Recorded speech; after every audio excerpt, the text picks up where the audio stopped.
Maggi noodles. ভারতবর্ষে প্রতি 1 মিনিটে 11,500 প্যাকেট বিক্রি হয় এই ম্যাগি নুডলস। অর্থাৎ দিনে 1,60,00,000 প্যাকেট ম্যাগি বিক্রি করে নেসলে ইন্ডিয়া সংস্থা। কিন্তু জানলে চমকে যাবেন, জনপ্রিয় এই নুডলস ব্র্যান্ডটির কিন্তু জন্ম ইন্ডিয়ায় নয়। আজ থেকে 141 বছর আগে সুইজারল্যান্ডের এক ব্যবসায়ীর হাত ধরে জন্ম নেয় ম্যাগি।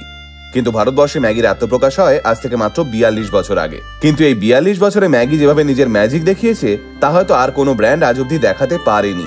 ব্যাচেলর থেকে বিবাহিত, স্টুডেন্ট থেকে কর্পোরেট, তরুণ তরুণী থেকে বৃদ্ধ বৃদ্ধা, মাত্র 2 মিনিটে তৈরি হয় এই চটজলদি খাবার সকলেরই মন জয় করে নিয়েছে। তাহলে চলুন আজ জেনে নিই ভারত বাংলাদেশ সর্বত্র জনপ্রিয় এই ম্যাগির আসল ইতিহাস। সালটা 1884। সুইজারল্যান্ডের ব্যবসায়ী জুলিয়াস ম্যাগি খেয়াল করে দেখলেন মানুষের কর্মব্যস্ততা এতটাই বেড়েছে যে তারা খাবার বানানোর জন্য আলাদা করে সময়ই বের করতে পারছে না। তাই বুদ্ধিমান জুলিয়াসের মাথায় একটা আইডিয়া খেলে গেল। তিনি বাজারে আনলেন প্যাকেটজাত গুঁড়ো মটরশুঁটি এবং ডালের বীজ। প্যাকেট ছিঁড়ে এই গুঁড়ো খাবারগুলো একটু জলে মিশিয়ে ফুটিয়ে নিলেই চটজলদি পুষ্টিকর স্যুপ রেডি। এর ঠিক 2 বছরের মধ্যেই জুলিয়াস বাজারে আনলেন ম্যাগি মশলা, যা একবার খাবারের উপর ছড়িয়ে দিলেই কেল্লা ফতে। ম্যাগি মশলার ম্যাজিকে সাধারণ খাবারও হয়ে উঠল আঙুল চাটার মতো সুস্বাদু। এখানেই থেমে থাকলেন না জুলিয়াস, তিনি বাজারে আনলেন ম্যাগি সিজনিং সসও। এভাবেই কয়েক বছরের মধ্যে সুইজারল্যান্ডের গণ্ডি ছাড়িয়ে নাইজেরিয়া, শ্রীলঙ্কা, মালয়েশিয়া সহ বিশ্বের প্রতিটি কোনায় ছড়িয়ে পড়ল জুলিয়াসের প্রোডাক্ট।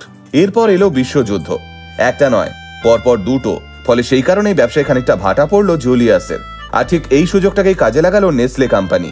1947 সালে তারা হাজির হলো জুলিয়াসের কাছে আর বলল, আমরা তোমার ম্যাগি ব্র্যান্ডটাকে কিনতে চাই।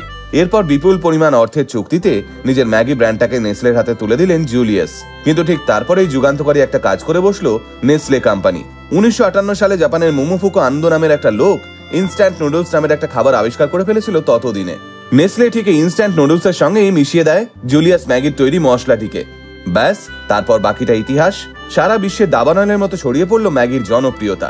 সাল 1983 ভারতবর্ষের মাটিতে প্রথম ম্যাগি নুডলস নিয়ে এলো নেসলে ইন্ডিয়া। সে সময় সবাই বলেছিল ভারতীয়রা ভাত রুটি খেতে ভালোবাসে, এইসব নুডলস ফুডলস দুদিনে ফুটে যাবে। কিন্তু এখানে নেসলে তাদের আসল চালটা দিল। তারা সদা ব্যস্ত ভারতীয়দের বলল, মাত্র 2 মিনিটে সুস্বাদু খাবার খেতে চান? তাহলে এই নিন ম্যাগি নুডলস। ব্যাস, এই একটা ট্যাগলাইনে কেল্লা ফতে। কারণ ব্যাচেলার থেকে বিবাহিত, গৃহিণী থেকে কর্পোরেট, সকলেই চায় ব্যস্ততার মধ্যে চটজলদি খাবার বানাতে। আর ঠিক সেই কারণেই মাত্র কয়েক বছরের মধ্যে সারা ভারতবর্ষে তুমুল জনপ্রিয়তা লাভ করে ম্যাগি নুডলস। ভারতের গণ্ডি পেরিয়ে 1997 সালে বাংলাদেশেও প্রবেশ করে ম্যাগি নুডলস। ওপার বাংলার মানুষেরাও দারুণভাবে গ্রহণ করে এই ইনস্ট্যান্ট নুডলসকে। আজ উত্তরের পার্বত্য অঞ্চল থেকে দক্ষিণের সমুদ্র, পশ্চিমের মরুভূমি থেকে পূর্বের উপকূল, ভারতবর্ষে ম্যাগি পাওয়া যায় না এমন জায়গা নেই বললেই চলে। হস্টেল, মেস কিংবা পেইং গেস্ট হিসেবে থাকা ভারত বাংলাদেশের প্রত্যেকটা স্টুডেন্টই কোনো না কোনো সময়ে এই ম্যাগি দিয়ে লাঞ্চ অথবা ডিনার সেরে নিয়েছে। পরবর্তীকালে অনেক কোম্পানি চেষ্টা করেছে বাজারে নতুন নুডলস এনে ম্যাগির জনপ্রিয়তাকে টেক্কা দিতে, কিন্তু কেউই শেষমেশ সফল হয়নি। তবে 2015 সালে ম্যাগির মধ্যে লেড এবং মনোসোডিয়াম গ্লুকামেটের উপস্থিতির জন্য যখন এটিকে ব্যান করা হয়, তখন একটা বড়সড় ধাক্কা খায় নেসলে ইন্ডিয়া। কিন্তু তারপর নিজেদের ভুল শুধরে নিয়ে তারা আবার বাজারে ফিরে আসে এবং স্বমহিমায় ব্যবসা শুরু করে। আর তার প্রমাণ আজকের দিনে দাঁড়িয়ে প্রতি মিনিটে 11,500 প্যাকেট ম্যাগি বিক্রির রেকর্ড। তাহলে কেমন লাগলো আজকে ম্যাগির এই সুদীর্ঘ ইতিহাস জেনে? এবার কমেন্টে জানান আপনি লাস্ট কবে ম্যাগি খেয়েছেন। সকলে ভালো থাকবেন, সুস্থ থাকবেন।